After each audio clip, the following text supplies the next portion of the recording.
किसान साथियों नमस्कार, राधे राधे, ग्रीन मॉर्निंग। साथियों आज हम आपको मूंग की फसल दिखाने का प्रयास कर रहे हैं कि इसका उत्पादन कैसा है और दिखने में कैसी लग रही है और इसका हार्वेस्टिंग या इसकी बुआई कब की गई थी। किसान साथियों इसकी बुआई समय से कर दी गई थी और ये काली मिट्टी है। इसमें गर्मियों की फसल के अलावा कुछ नहीं होता, इसमें सिंगाड़ी की फसल ली जाती है। आप देख पा रहे हैं समय से बुआई के लक्षण आपको साफ दिखाई देते हैं। बहुत अच्छी ग्रीनरी है और फसल बहुत ही अच्छी खड़ी हुई है। कीट का प्रकोप बहुत ही कम है।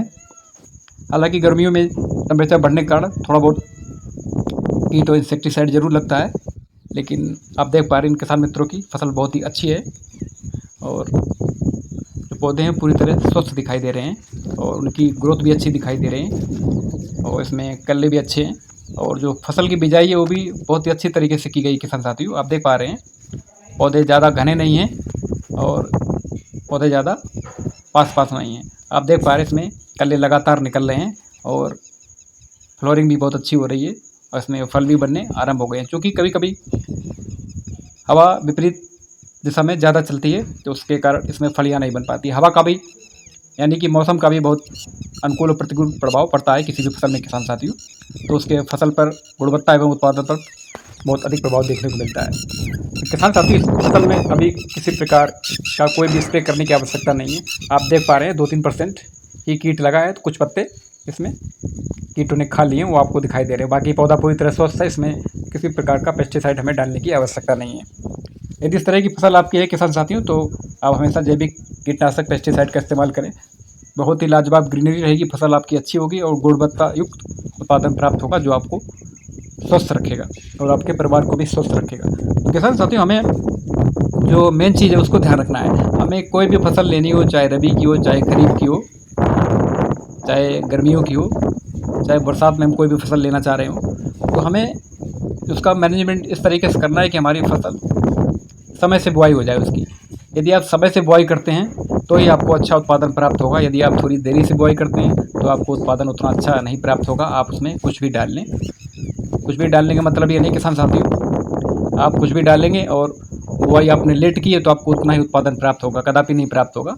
जब आप समय से बुआई करेंगे और उसकी सही देखरेख करेंगे तभी आपको अच्छा उत्पादन प्राप्त हो सकता है। तो किसान साथियों आप किसी भी प्रकार की फसल को बोते समय का विशेष ध्यान रखें। आप कोई भी फसल ले रहे हैं तो उसकी बुआई समय से कर लें। यदि बहुत ज़्यादा देरी हो गई है तो आप खेतों को खाली छोड़ दें, ऐसी फसल लें जो आपको अच्छी आमदनी दे सके, अच्छा उत्पादन प्राप्त करा सके। ऐसी फसल ना लें जिसमें आपको घाटे का सामना करना पड़े, क्योंकि देरी से हम लोग कई फसलों की बुआई करते हैं तो हमें लाभ की जगह हानि हो जाती है, यानी कि हमें फ़ायदे की जगह घाटा हो जाता है। ये इसकी वजह मुख्य वजह होती है किसान साथियों कि हम फसल से को देरी से बोते हैं। अब आ रहे हैं आगे हम मूंगफली वाले खेत में किसान साथियों। इसमें आप देख पा रहे हैं मूंगफली में भी आप देख पा रहे हैं इसकी बुआई समय से हो गई थी, लेकिन लगातार एक ही खेत में मूंगफली की बुआई करने से ये स्थिति हो जाती है। आप देख पा रहे हैं इसमें ज़्यादा टेम्परेचर यानी गर्मी के कारण कीट का प्रभाव बहुत ज़्यादा है और इसमें फंगस की भी समस्या है। तो किसान साथियों इसमें आप देख पा रहे हैं जगह जगह मूंगफली के पौधे हमारे सूख रहे हैं, जिससे पौधे में गैपिंग ज़्यादा हो गई है। आप देख पा रहे हैं ये हमारी मिट्टी सफ़ेद होने के कारण ऐसा होता है, क्योंकि मिट्टी में हमने इतना रसायन का प्रयोग किया हुआ है और इतना पेस्टिसाइड का प्रयोग किया हुआ है, इतना डीएपी यूरिया का अनाप शनाप प्रयोग किया हुआ है, जिससे हमारे खेतों में फंगस जनित बीमारी आ जाती है। इसके कारण पौधे जड़ सहित सूख जाते हैं। इसे हम जड़गलन बोल सकते हैं या निमाटोड की समस्या बोल सकते हैं। तो पौधे इसमें पूरी तरह सूख जाते हैं। इसके लिए आप यदि इस तरह की स्थिति आती है आपके खेतों में किसान साथियों, तो आप ग्रीन प्लेनेट बायो प्रोडक्ट का फंगो हिट का स्प्रे कर सकते हैं 40 ml प्रति टंकी के हिसाब से। तो पौधा आपका जो इस तरह के सूख रहा, थोड़ा बहुत अगर हरा होगा तो पूरी तरह 2-3 दिन में उसी स्थिति में हो जाएगा जिससे जैसा पौधा पहले से था। तो बहुत ही रामबाण इलाज है इसके लिए Fungo Hit, Green Planet bio product का फंगो हिट इसमें इस्तेमाल करें, बहुत ही शानदार रिजल्ट रहेंगे और आपको उसमें कॉन्टैक्ट और सिस्टमिक दोनों प्रकार के फंगस को ख़त्म करने का काम करता है, जड़ वाली भी और ऊपर वाली भी। तो किसान साथियों इसके लिए आपका सबसे पहले प्रथम उपचार होना चाहिए कि जब आप बुआई करते हैं तब आपको भूमि उपचार करना बहुत ज़रूरी है। या आप ट्राइकोडर्मा से कर सकते हैं या आप गोबर की खाद में किसी भी ऐसे पेस्टिसाइड को मिला दें जो बुआई के समय जड़ों के कीड़ों को रोकने का काम करता हो। ये किसान साथी उन सभी के लिए है जो जैविक खेती करता है उसके लिए भी, जो रासायनिक खेती करता है उसके लिए भी। क्योंकि मैं हमेशा जैविक की बात करता हूँ किसान साथियों, तो आप जैविक तरीके से कई विकल्प, जो भी आपके पास जैविक कीटनाशक फंगिसाइड उपलब्ध हो उसको आप 10-15-20 किलो गोबर में और 10-15 किलो मिट्टी में मिलाकर जब आप बुआई कर रहे हो तो उसको बिखेर दें और उसकी जुताई करवा दें। इसके बाद उसकी बुआई करें और बीज को हमेशा ट्रीट करके बोएं, या आप NPK से ट्रीट कर सकते हैं या आप राइजोबियम कल्चर से ट्रीटमेंट कर सकते हैं। जैसी फसल है आप उसी अनुसार प्रत्येक फसल के लिए अलग अलग कल्चर उपलब्ध है। और जो भी फसल आप ले रहे हो, चाहे दलहन की कुछ भी फसलें ले रहे हो, तो आप उसके लिए आप कल्चर का ट्रीटमेंट कर सकते हैं। इससे आपके पौधे की ग्रोथ कम होगी और जर्मिनेशन अच्छा होगा, कम से कम पौधे नुकसान होगा। हालांकि ओवरऑल पौधे की स्थिति लगभग सही है, लेकिन जितना अच्छी होना चाहिए उतना अच्छा नहीं है किसान साथियों।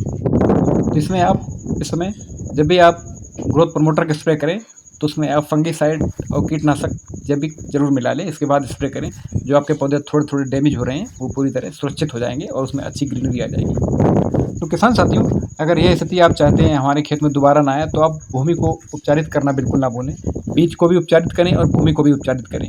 इससे आपके रिजल्ट शानदार रहेंगे और जर्मिनेशन अच्छा होगा और पौधे आपके रोगग्रस्त नहीं होंगे। यदि आप शुरू से इसका ट्रीटमेंट कर देंगे तो जो आपकी बीमारी है वो बाद में नहीं आएगी, क्योंकि हम शुरू से जड़ का ट्रीटमेंट करते नहीं, या भूमि उपचार करते नहीं हैं, या बीज उपचार करते नहीं, सीधी बुआई कर देते हैं, तो हमारी मूंगफली में भी कई तरह के रोग आना आरंभ हो जाते हैं और हमारे करीब 15 से 20% पौधे खत्म हो जाते हैं फंगस की वजह से, जड़ गलन की वजह से। ये समस्या आम है, लगभग हर किसान के खेत में देखने को मिलती है किसान साथियों।